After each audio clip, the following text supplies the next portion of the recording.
Good afternoon and welcome to the Raymond Hall Show. We are happy to be here in the studios, Mars Media Studios, here in the historic and iconic Leimert Park community.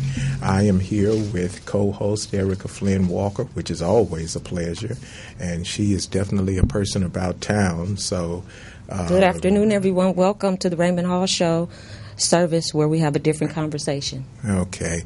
We have a packed show for you today, and we have a really interesting guest for you. We have Mr. Danny Leserman, who is the communications director for the Los Angeles County Democratic Party. So we're looking forward to that.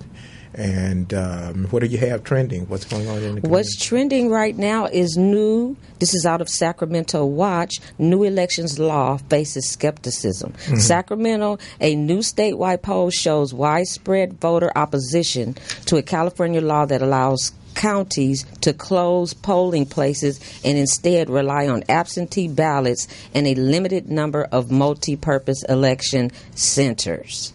So that's our current event right now. And if you'd like to chime in on that or ask any questions about that, please do call us at 323-293-3375. It looks like 61% of voters said that they didn't like the new idea of switching the voter centers. Mm-hmm. You know, I thought it was interesting when I saw it. I couldn't believe it. How, voting is like one of the pillars of the community. Who voted for it? Who put it on the floor? Where did it come from?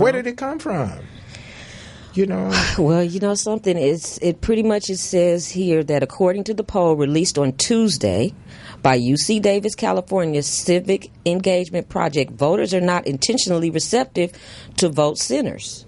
Yeah, I don't even know what a voting center is. Right. That's a new term for where we go when we vote, previously. So during the presentation in Sacramento, there are 14 counties eligible to use the new rule in 2018. So we're really going to have to pay attention to this so that we can follow up, because it's going to look like going into effect in 2018, which is a few months from now. And then a couple of years from that, everybody can use it and they want to get rid of the voting places in the community. They want to move away. It specifically says here, counties being able to join them and move away from neighborhood polling places 2 years later in 2020. Eek! So, like I said, that's our current event that we would like for you to stay abreast of. Yeah, and isn't it interesting that 2020 just happened to be when the next presidential election is? Okay, you're going to get rid of all the elections and then you're going to do the mail. I didn't get the mail. Right. And you're going to get rid of the polling places. And everything is supposedly going to be done as an absentee, voting type of new regular way that we're going to vote. Yeah. We remember Florida and the Hanging Chad, and we still are in the midst of the Russian hacking, and now you're trying to take it a whole step further. Hey, we just going to close everything. Right. Yeah, that is really, really interesting. Well, but this poll found skepticism across a number of suburbs of voters, both by ethnically and age. 8 to 10 of the voters surveyed said they typically traveled 10 minutes or less to do their polling place, a distance that could grow in counties that switched their voting centers. So it's all about the location, your age, and your distance is what they're saying they're going to change it based upon. Right.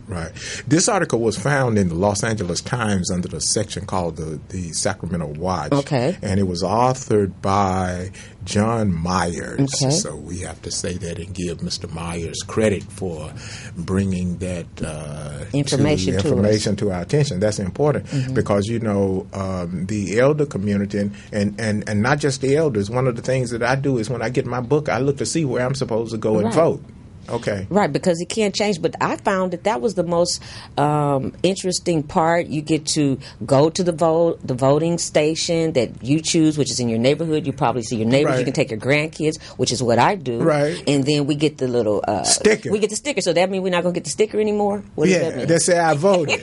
I like that sticker. Me too. I put that little sticker on and put it in the bowl with the rest of the stickers. Right. So I guess we're going to have to ask them, are they going to send us a sticker? What happened? Did they dismiss the sticker too, or what? I don't know, but sounds like another one of those reasons why you should read the Constitution to me. We the people. Okay. Back to that preamble in that Constitution. I don't know whether we the people had anything to do with that. Okay, so what else is going on? Oh, what else that's currently trending? Oh, this is something that's pop culture trending that one of our people that is a part of our community, who is Floyd Mayweather. He has just joined the Billionaires Club. Were you familiar with that? No, from that last fight. Yes, this was trending on the Black Enterprise magazine, where there's a Billionaires Club, and he has just joined it. And the two other people that are already there, can you guess who they are? I know Oprah Winfrey's there. No, it's the men's Billionaires Club. Oh, the men's Billionaire Club. Two other people. Take a guess. The man that wrote to Trump, Russell Simmons. No. Oh, well, I'm gonna shut up. Okay, the other two people that he's joined are Michael Jordan and Tiger Woods. Wow. Isn't that interesting? Wow. That is interesting. Yes. So that's I thought that was a fun trending topic. That is incredible. Right. Billionaires, not million, billion. So who, Magic Johnson, none of them cats, they not on there. Oh my God! This article where I received this information was the Black Enterprise magazine, which is a very reputable and well-known magazine. So we'll do some more research on that. But that was just one of the things that I thought that I'd bring to the Raymond Hall show to let us all know. Speaking on those billionaires in the house, which again is Tiger Woods. Yeah. Michael Jordan, and now Mr. Floyd Mayweather. And they treated the Woods so bad. The last time he was pulled over asleep, a little tipsy. They had all kind of pictures of it. Man, how you gonna treat a billionaire that way? You think they knew he was a billionaire when they did that to him? He took him to jail, gave him the snapshot and everything. Yeah, probably drinking some things that we can't afford. Right. Yeah, but speaking of that, I was just kind of surfing, and it's the internet has made it possible to you see so much interesting stuff. Yes, I don't know who the two people were. One was something or something, and the other one was something. But he was talking about he was in L.A. And he joined his boys, and he just bought his Ferrari. Who? And his boys told him, "Man, is that your girl's car?" I said they was clowning him because he bought a Ferrari. So he immediately hadn't had the car for 2 weeks or 2 days or something when he got a Bugatti, because everybody had a Bugatti. And they asked him how much money did he roll with. He said he usually rolled with 100 G's. Wow. In his pocket money, 100 G's. So you can put $100,000 in one pocket? No, he had the little pouches and everything. Okay. Yeah, I was about to say. It started by they asked him a question: how much was the last check that he got? And he said the last check that he got was $100 million. Wow. Okay, and they I don't know nothing about hip hop, so that was a part of the pop culture. I like topic. Bugattis. You like Bugattis? Yeah, I like Bugattis. So he said he placed the bet, and the man lost the bet, and the bet was $1 million, and he wanted him a Maybach. Right. He wanted a Maybach, which is the top high end of the Mercedes. Right. And said it was 1.5, so he took the man's million and put $500,000 of his and got the car that he wanted. I said, that's all right.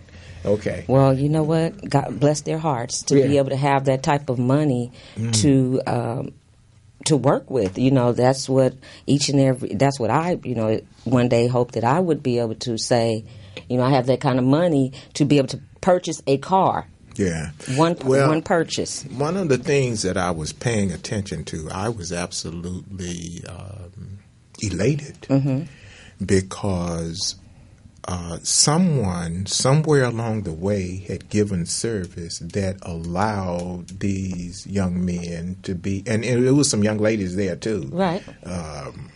They asked him what was the one thing he wished he had done, and evidently he was the first one to say bling bling.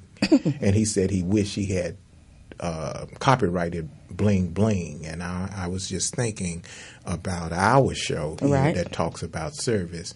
And that's a clear demonstration of what service does. Somebody else has given service along the way, and here young people are able to create the kind of music and create the kind of things that allow them to own music and own their labels and things when another time they would.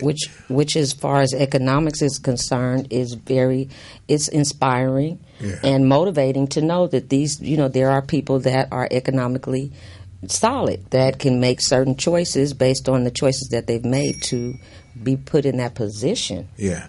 Well, we're going to move on. There's a couple of things going on with the Department of Veterans Affairs, and we definitely want to mention that the president initiated an overhaul, he says, from top to bottom for the Department of Veterans Affairs. I have not gotten a chance to read all of the detail and digest what it really means, but they have made changes to the education part, and we're going to be bringing that information to you in coming weeks as we find out a little bit more about it.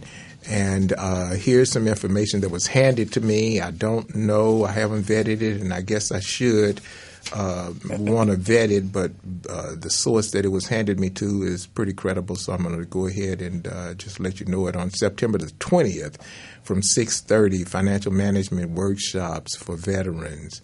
The workshop instructor is E.J. Pierce at Vortex on Olympic. Now, I don't even know who this person is. I don't know if I don't know what kind of record that they have, but I will say this. One of the things that has always been concerned to me is when the VA does finally award veterans their benefits, their back pay. Sometimes it can be very sizable. You're talking about six figures, and we're not talking about low six. We're talking way up there in the six. And two people come to mind, but I hear it happens more often than not, that because the people didn't get any instructions on how to handle the money in a short period of time, they find themselves right back where they were before they got, they got the money and they got their check that comes in now. But how do you go through, six figures in a short period of time? What do you consider a short period of time? Like some years, a few years? Well, I know a cat that went through it in less than a year. Wow. Okay, and I'm not going to put his business out there, but, they gave him a couple of $100,000 and in less than a year, he was back in the place where his bank account, what I'm saying, he will never be back in the place because he gets a service-connected check every month. Okay. But it's just a nice thing to be able to look and know that you struggled for something for 10, 15, 17 years. And then after you get it, you spend it. Right. Well, he must have, if he had 10 years to wait on it, then I'm sure he had to have a plan on when he received the money, what were the top 10 things he planned on doing with the money. You think that was a part of it, or he just did it randomly? I think that he, along with a lot of other veterans, acted in the moment. Okay.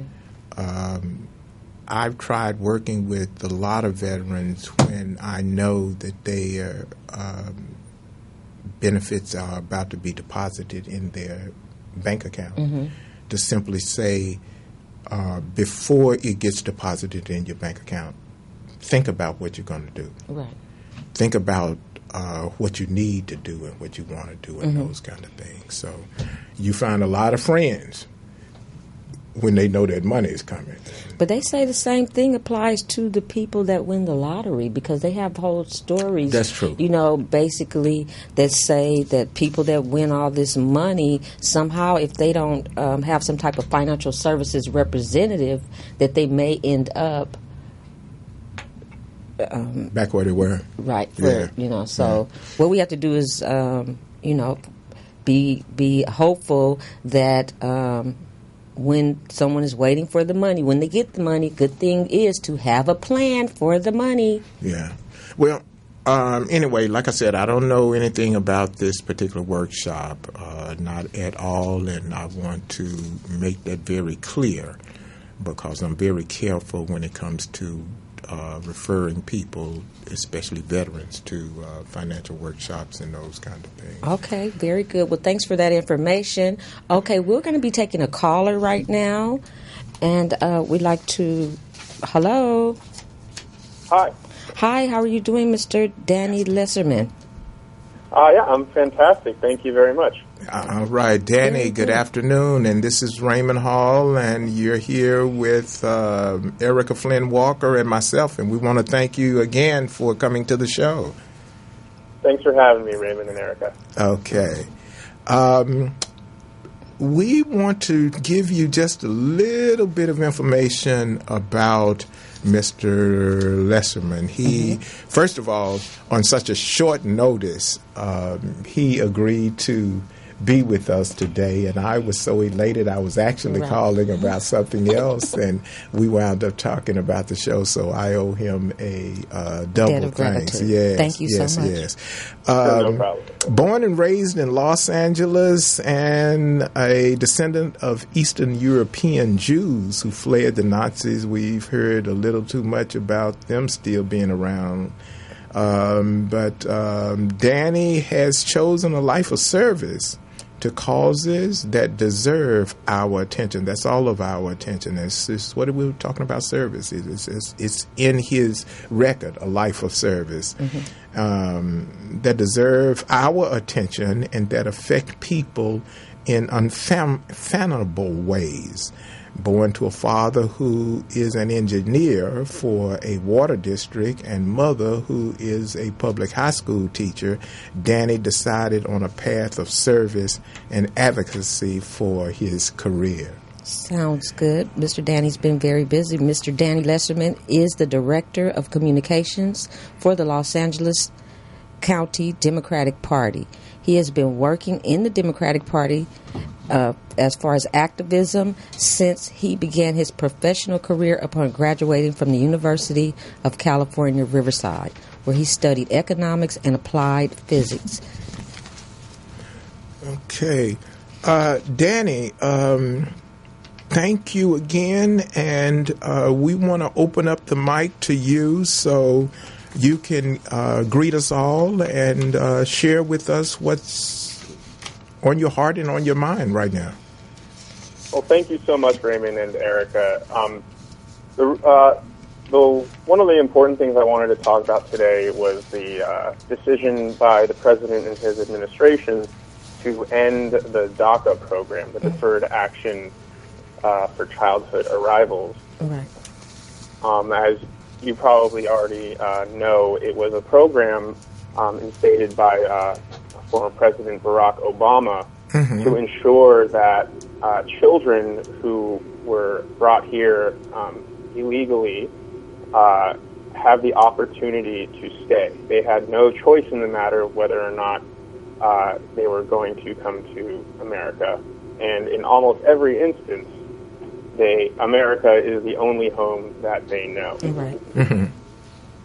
So we live in a society where most of us pride ourselves on not blaming children for the sins of their fathers. Correct. And so what happened the other day was an unnecessarily cruel and unusual policy rescission by the President and his administration, announced by Attorney General Jeff Sessions, who has his own history when it comes to issues pertaining to immigration and things of that nature. Right. So what happened was he announced a 6-month phase-out of the entire program. Okay. Now, he claims that the reason for this is so that Congress can act and provide some sort of, some sort of different method to make this happen for the people who were brought here when they were minors. But again, this as much as anything that comes out of that White House, it doesn't make a lot of sense to say something like that, because for a number of reasons.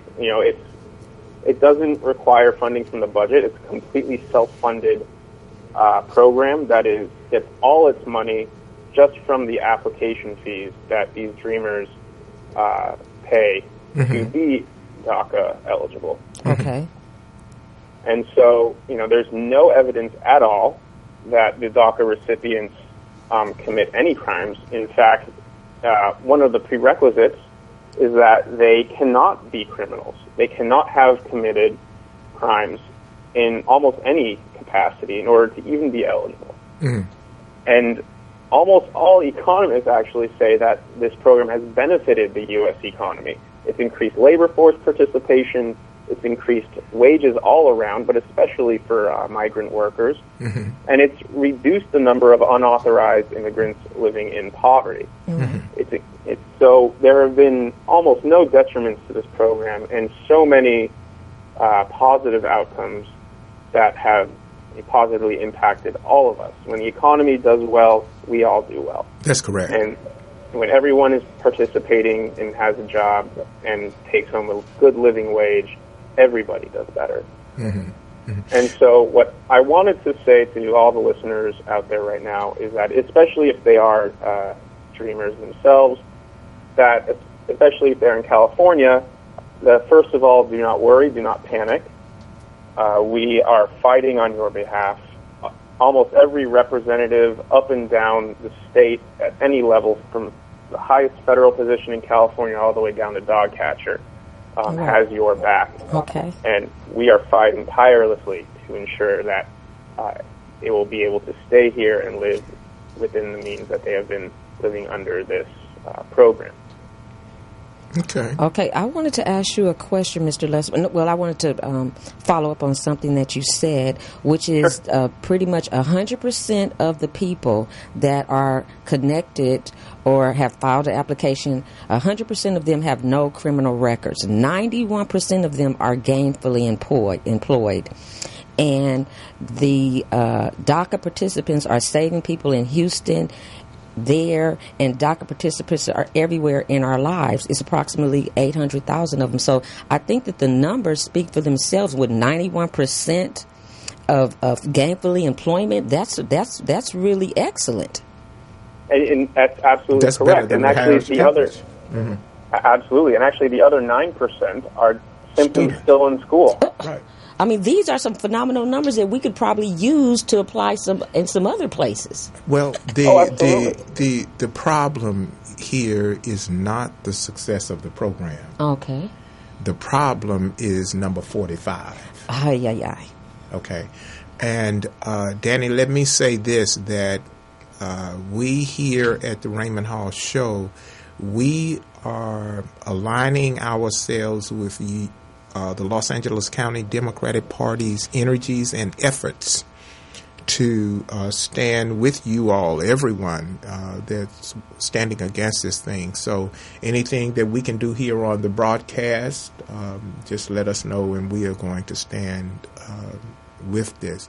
I agree with you. It's the most cruel and inhumane thing that has come across, because these are children.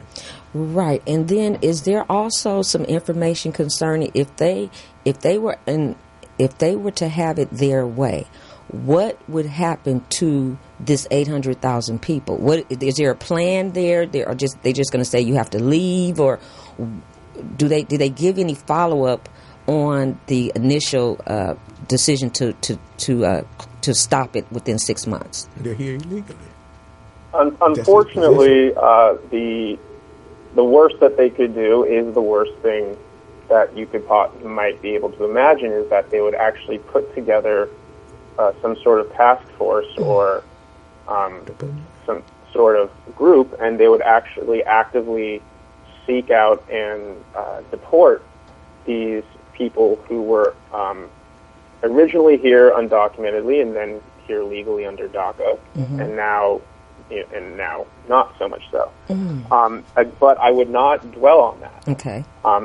There's a good saying I've been told throughout my life was that, you prepare for the worst, but you hope for the best. Okay. That's correct. That's correct. And so I wouldn't go so far as to tell people that is a real concern, especially in California, where all of us, and quite frankly, many Republicans, especially in California, in addition to every single Democrat, is actively fighting against this repeal, this awful rescission of DACA. Right. And the most important thing all of us can do, if we are concerned, is press every member of Congress to ensure that this repeal doesn't happen. Because remember, it hasn't happened yet.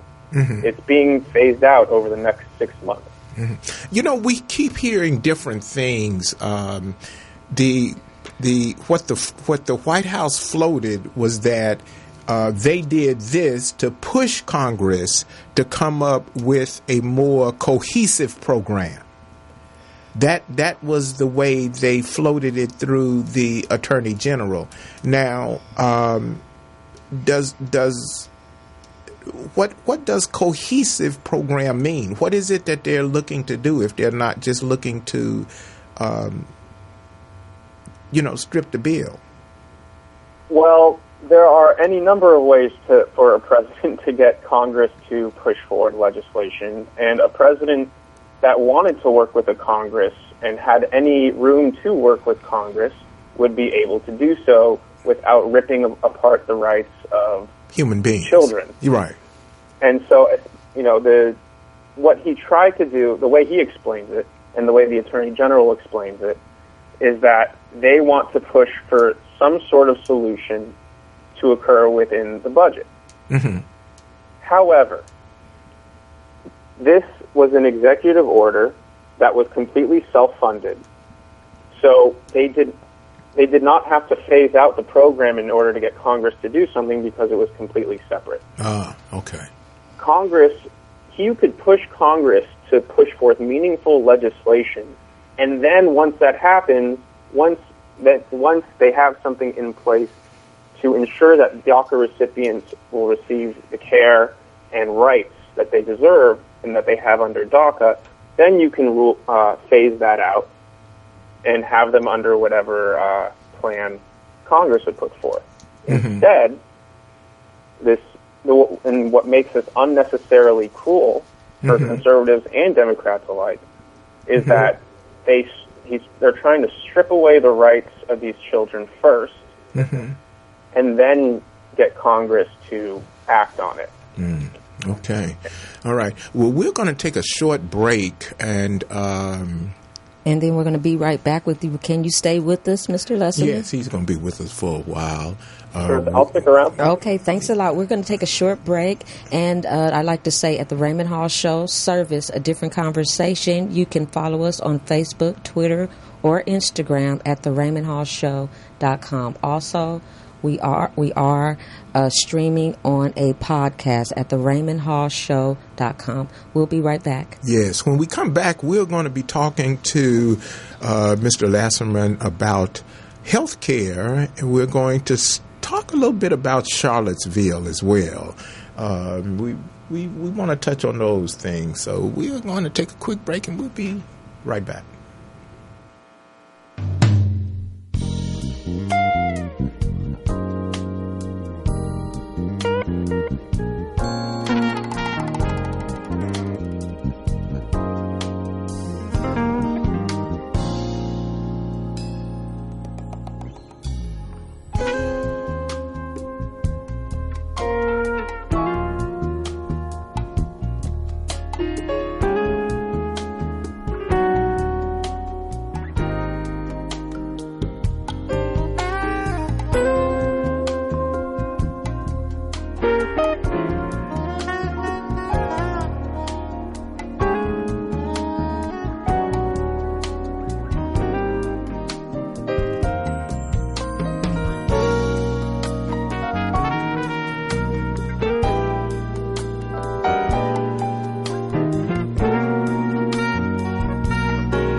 And we are back with Director of Communications, Mr. Danny Leserman. Of the Los Angeles Democratic Party. Mm-hmm. How are you doing? Are you still there, Mr. Leserman? What's wrong with you guys? Okay, very good. Thanks for being here with us again at the Raymond Hall Show. What we're going to do now is we're going to talk about, in this segment, about the hurricane that we just experienced, the Hurricane Harvey, along with the upcoming new hurricane on the horizon, which is Irma. So can you tell us a little bit about your feelings on the Hurricane Harvey situation that we have going on right now, Mr. Leserman? Absolutely. I just want to say on behalf of, the Democratic Party and probably Americans everywhere, mm-hmm. Yes. that, we are doing everything, and not just Americans, let's be honest, all around the world. Right. People are seeing the devastation that Harvey has caused, and yes. that Irma is causing right now. Mm-hmm. And people are concerned for the people living in the Gulf of Mexico and off the Atlantic, where this is happening, and in the Caribbean. It just broke just a few minutes ago that Hurricane Irma has already caused at least 3 fatalities in the U.S. territories off of Florida in the Caribbean, and they're saying they're calling the damage catastrophic. So it's a really, really dire situation. I am ecstatic that actually, I'm happy. Our president was able to do the one thing the other day that he promised, that he said he was great at, but we haven't seen that yet. He actually made a deal. He actually, spoke with Democrats and, raised the debt ceiling in order to get funding to the victims of Hurricane Harvey, and hopefully the same will happen for the victims of Hurricane Irma. We're also ecstatic that the legislature approved this funding, because I don't know if you recall, but when Katrina occurred, the 2 senators from Texas, one of them being Ted Cruz, right, actually voted against the funding. I remember it very well. He voted against That's the right. funding. Oh, my goodness. Yeah. He claimed he voted against it because he said there was too much pork in it.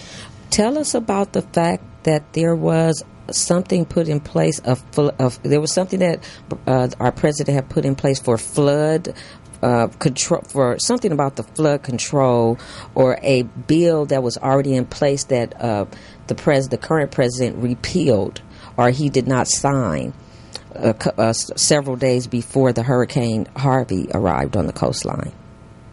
This is something that is just further evidence that we have the most, among other things, the most short-sighted president, and at least from what I can recall. Right. This is a guy who said, "Hey, the hurricane hasn't hit yet. The damage is just going to be so and so. We've already got safeguards in place, right? Right. Why put all this extra money into it?" Which is completely ludicrous. Right. And so it's almost everything that's happened, be it with Hurricane Harvey, be it with transgenders in the military, be it with the repeal of D.A.C.A, or anything else that he's done since he was inaugurated, is just evidence of a short-sighted president who cares about nothing than appeasing the lowest of his base, while the rest of us are trying to ensure that everyone has equal rights and opportunity to live to the best of their ability. Yeah, we're going to get into it a little later on if we have enough time, but I think not only has he caused harm by dismantling some of the safety net, but he has also enabled harm, because his those statements, I never, you know, it's some things that you just don't expect to see.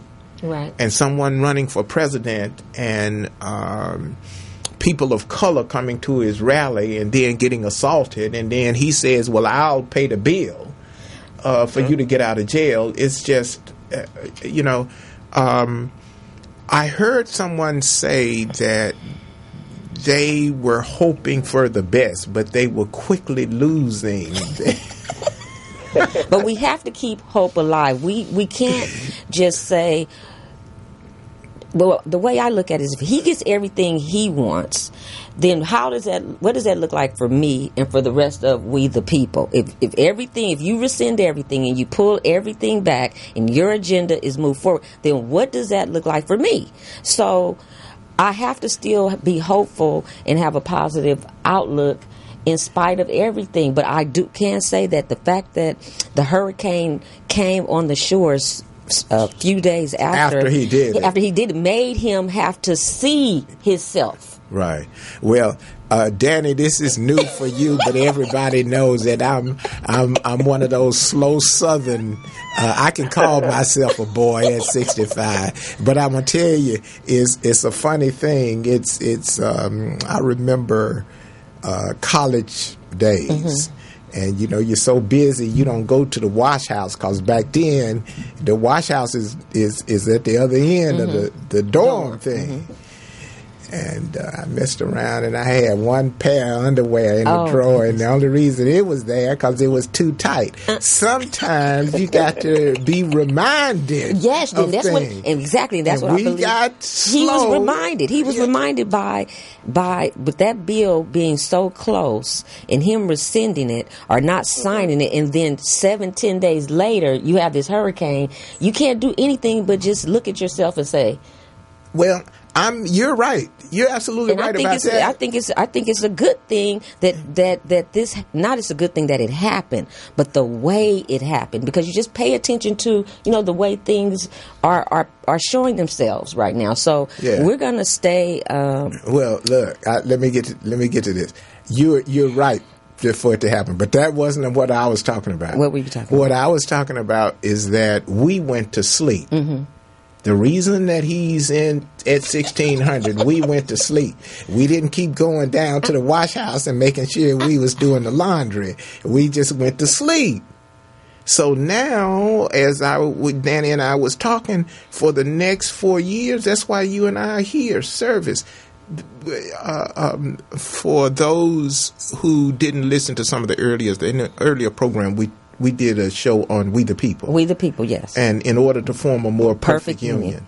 And for 4 years, for 4 years to come, Danny, that's a part of who we are, to get people to understand that this is not about the 1600. It's not about Congress.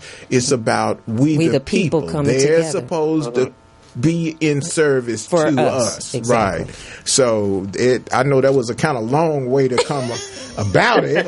You know, nobody wants to hear about the drawing. Right. However, the point is we the people. That took so long. Let's see if I can remember everything you guys said. Oh my goodness. Okay. But the point is, we need to get people back to service, because voting is a reasonable service. Yes, it is. Mm-hmm. Okay, we that's the whole point of the matter. So we got 4 years.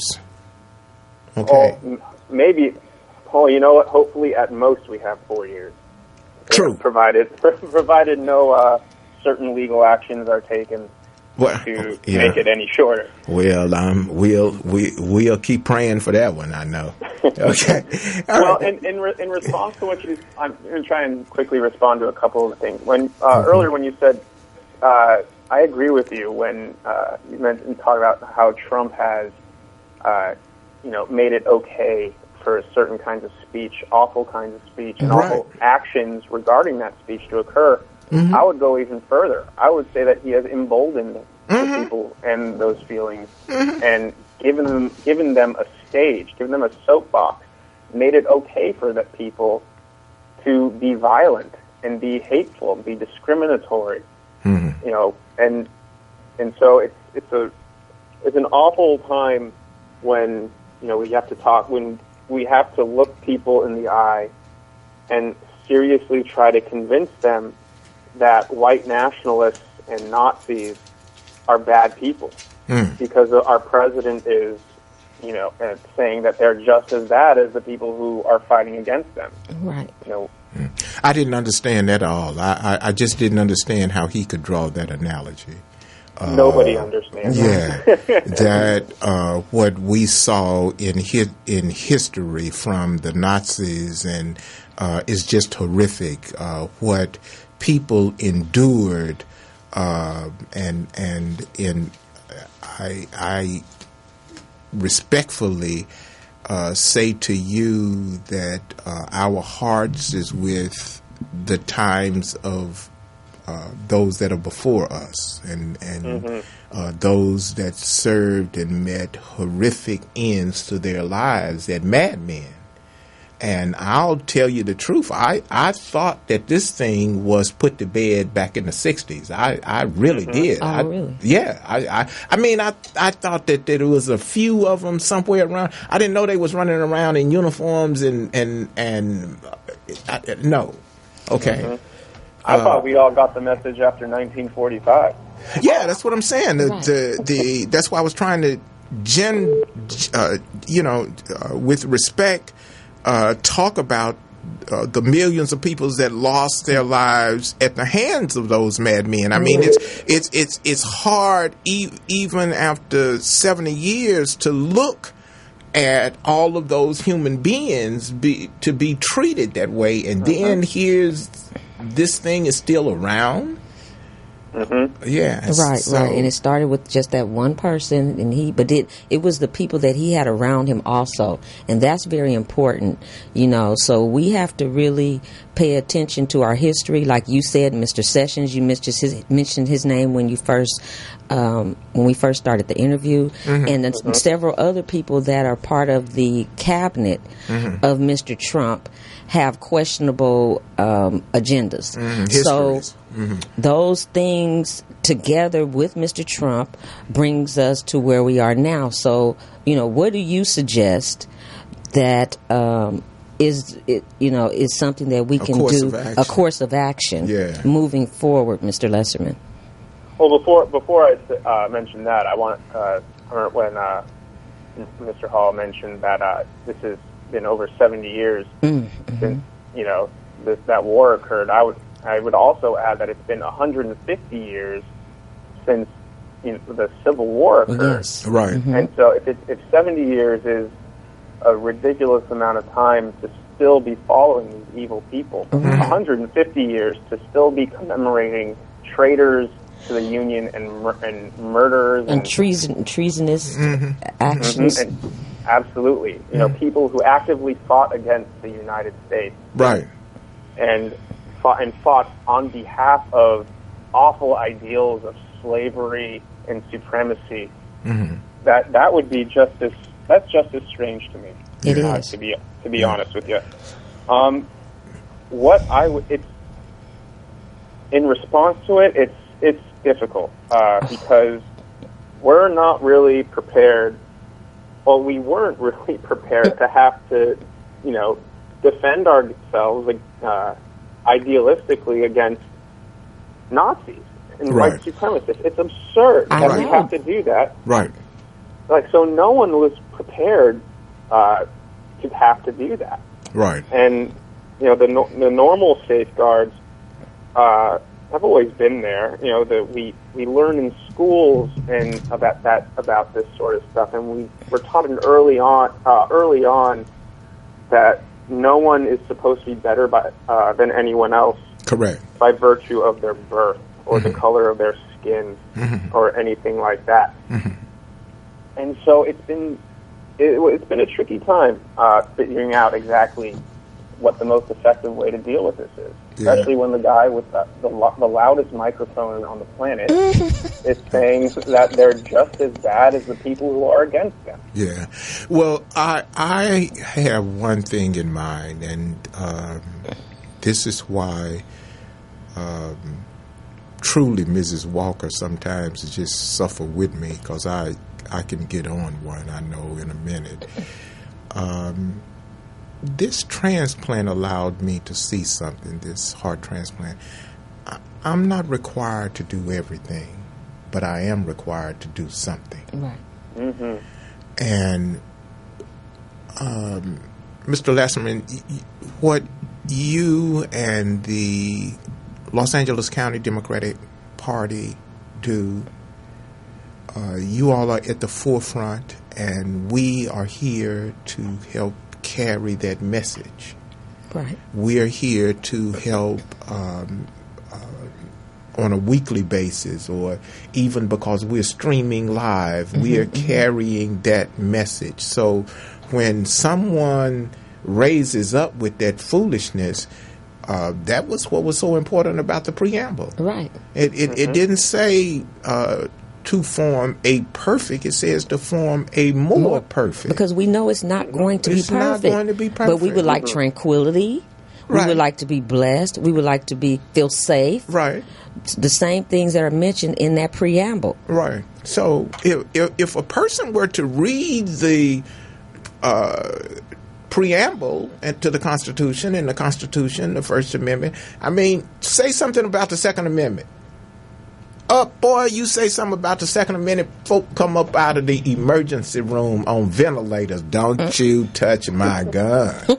Okay, so if you can understand the Second Amendment, then you can understand the First Amendment, and the First Amendment is simply saying that we, the people, it has defined us, right, and it says, look to a point further than you, right, that you should reach to for all people.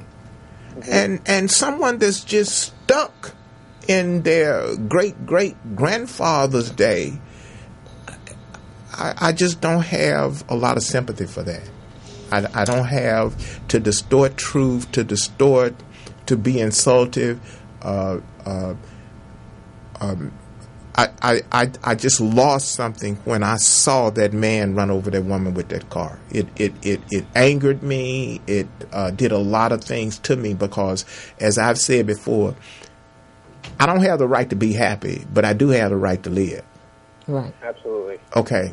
Somebody can make me happy, but I don't have a right to be happy. But I do have a right to live. You don't have a right because of what's in your head to get in a car and run over me. You just don't have that right. Absolutely. And it's actually, written in the Declaration of Independence. Yes, it is. Right. It, you have the inalienable right to life, liberty, and the pursuit of happiness. The first one is life. Yeah. First one is life. Before liberty, before pursuit of happiness, Okay. The government says that you have the unalienable right to life. And it says person, not citizen. Right. They were very careful to make the distinction in the Declaration and the Constitution. Yes. Okay. That people. Now, if you don't mind, let's shift a minute and let's talk about health care for just a second. We're running out of a little time. We've got about 6 or 7 minutes left, but I definitely want to give enough time so we can have a substantive conversation, or you can inform us about right on the healthcare. single payer. Tell us a little something about the single payer aspect of the health care initiative. So the Democratic Party supports single-payer health care. It's on the platform for Los Angeles County, California, and the DNC, the national platform for the Democratic Party. It's essentially, for those who don't know, it's just you pay your taxes, and part of that is health care. Okay. There's a huge debate. There always has been ever since health care has become an institution. Whether or not people have the right to health care or the privilege of access to health care. The Democratic Party believes that you should not go into debt or bankruptcy just because you get sick. And a lot of people that is we believe that is an absurdity. Yes. And we believe you shouldn't be denied care because you're at risk of getting sick or injured. And one of the justifications we have for that is actually the Constitution and the Declaration of Independence. Okay. Right there in the preamble, just like you mentioned. We right on point, Mr. Leserman. We're coming full circle. Exactly. Right. It says in the preamble of the Constitution, it says that the federal government's job is to promote the general welfare. Yes, promote the general welfare. It's in there. Yes, it's right in there. Yes, and it is. That is the government. It is the government's job to do that. And who can say that healthcare and access to healthcare and especially if you have the technology and the resources to do it, which the United States does, then it's not a question of whether or not we should, but it's a question of how are we going to do it in our eyes. Because it's right there in the preamble that it says we need to promote the general welfare. In addition to that, in the Declaration of Independence, like we mentioned earlier, it says that everyone has the right to life. And so if that's an inalienable right, why should a company be allowed to decide whether or not, A, that I get health care, and B, whether or not that it's something I can afford? So it shows a lot about the power of large corporations and those kinds of institutions that we are not having a discussion of how, but a discussion of whether or not we still should. Right. And so, we're working hard to try and get it. Kamala Harris, the senator from California, the freshman senator from California, has recently came out and said that she would sponsor a single-payer health care bill in the United States Senate. So it's a slow process, but we're getting there. Okay. Well, we're going to have to invite you back and invite other members back. We're running just completely out of time. Danny, Mr. Leserman, if you would, give us quickly some contact. If people wanted to contact the L.A. County Democratic Party, they wanted to get more information or wanted to join, what would they do? Well, right off the bat, we have our social media accounts. We're on Facebook and Twitter at LA Democrat. Okay. If you wanted a more direct access, you could call our office located in right in the middle of Los Angeles. It's at 213-382-0063. Okay. Or send me an email. Okay. Danny Leserman at lacdp.org. Okay. Well, we want to thank you so very much for coming to the show. The show is the Raymond Hall Show, a different conversation with Errecca Flynn Walker. And we try to make sure that we have the kind of dialogue that people need to hear. Right, yeah. Right. That we all hear. Yeah, so we want to thank you, and we are going to say goodbye because we are down to the last 2 minutes. Thank you, and we appreciate your service and taking our call today. Well, thank you guys very much. I'm sorry to take up so much of your time. That's what we just love to invite you to come back again. We want to invite you to come back and what the man said, bring a friend. Exactly. Okay. Absolutely. Anytime. We'll talk to you later, Daddy. Thank you so much. Right. Thank you both so much. Okay. Bye-bye. Bye-bye. Wow, that was wonderful. Yeah, that was good. And he brought up our girl Kamala Harris. And who would have known? He came right back to everything we were talking about with the preamble. Yeah. Well, we got about a minute now, so anything you want to say with 30 seconds or so? No, I just want to say thank you for being with us today at the Raymond Hall Show, where we have a different conversation. You can follow us at Facebook, Twitter, or Instagram at theraymondhallshow.com. My name is Errecca Flynn Walker, and I will see you next week. Thanks a lot. Ta-ta. Okay. This is Raymond Hall with Mrs. Errecca Flynn Walker, and we're here because we want to give service. Service is the one thing that if you look across this nation, if you look through the history of this nation, people have given service so that we would be able to do what we do today. And it was with one thing in mind. They gave service so we would be able to serve. So as you go about your day, as you go about your week, have some service. Be of service to someone.